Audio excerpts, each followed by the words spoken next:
JKS farm and consultancy channel में आप सबका एक बार फिर से स्वागत है। मैं विशाल कांत। आज हम जो चर्चा करेंगे वो खीरे की फसल के ऊपर चर्चा करेंगे। खीरे की फसल लगाने के पहले हमें क्या क्या प्रमुख बातों पर ध्यान देना है और लगाते समय हमें क्या क्या चीज़ों का प्रयोग करना है। जैसे कि आप सब देख सकते हो कि यहाँ हमारी फील्ड है जिसमें आप ये नार देख सकते हैं। ये लौकी की नार है। लौकी हमने मई के महीने में लगाई थी। इसी स्ट्रक्चर के ऊपर में लौकी की नार के ऊपर ही खीरे का नार चढ़ जाएगा। सूखी जो लौकी की नार है उसके ऊपर ही खीरा चढ़ जाएगा। और दूसरा, इसमें जो धागा लगा हुआ ये भी एज इट इज़ है, ऐसे कि ऐसे ही रहेगा। इसी के ऊपर आपकी बेल जो है खीरे की नार जो है इसी के ऊपर चढ़ेगी, जिससे आपका स्ट्रक्चर का खर्चा और धागे का खर्चा बदली। लौकी ख़त्म होने के बाद अब आज हम इसमें खीरे की ट्रांसप्लांटिंग कर रहे हैं। खीरे की ट्रांसप्लांटिंग करने के पहले हमें प्रमुख बातों का जो ध्यान रखना है वो ये है कि जैसा आप देख सकते हो ये नार पूरी सूखी हुई है। ये नार इसलिए सूखी हुई है क्योंकि हमने नीचे से जड़ को खींच दिया है। लौकी के जड़ खींचने के बाद 4 से 5 दिन के अंदर में ये इस तरीके से आपको आपके फील्ड में दिखेगा। तो आप भी इसी तरीके से प्रयोग करिए। इसका जो लेबर कॉस्ट का खर्चा बहुत बचता है और समय की भी बहुत बचत होती है। जिसने समय और लेबर कॉस्ट बचा लिया वही खेती में आज की तारीख में सक्सेस है, अन्यथा आपके प्रॉफिट में से वो पैसा जाता है। तो चलिए हम आगे बढ़ते हुए तो एक खीरे की फसल के ऊपर, जैसा कि हमने इसमें लौकी की नार खींचने के बाद इसमें हमने जो होल रहता है मल्चिंग का उसमें हमने बेसल खाद डाल दिया है। उसमें हमने सॉइल का ट्रीटमेंट भी किया है ताकि हमारा फंगल डिजीज़ लगाने के बाद तुरंत फंगल डिजीज़ भी ना आए।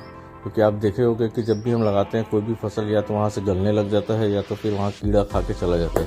तो इस चीज़ से बचने के लिए हमने इसका ट्रीटमेंट भी किया है, साथ साथ बेसल भी डाला है। बेसल इसलिए डाला है क्योंकि हमारा जो इसके पहले वाली फसल थी वो इसमें का सारा न्यूट्रिएंट उठा चुका है। तो नए फसल के लिए हमें न्यूट्रिएंट की ज़रूरत पड़ेगी, तो इसलिए हमने इसमें बेसल खाद डाल के उसकी पूर्ति की है। अब इससे आगे बढ़ते हुए जैसे हमने इसको ट्रांसप्लांट कर रहे हैं, आप ये देख सकते हो हमने इस तरीके से हमने नर्सरी तैयार की थी। नर्सरी तैयार करने के बाद हमने इसे ट्रांसप्लांट किया है। ट्रांसप्लांट करने के बाद इसमें हम केमिकल का ट्रीटमेंट कर रहे हैं ताकि हमारा कम से कम गैप फिलिंग आए। तो अमूमन क्या होता है जब लोग ट्रांसप्लांट करते हैं तो गैप फिलिंग बहुत ज़्यादा आता है, मरता बहुत है पौधा। अब वो उस चीज़ से बचने के लिए हम इसमें केमिकल का ट्रीटमेंट करते हैं, जिसमें से करीब 95% जो है वो आपका प्लांट बच जाता है।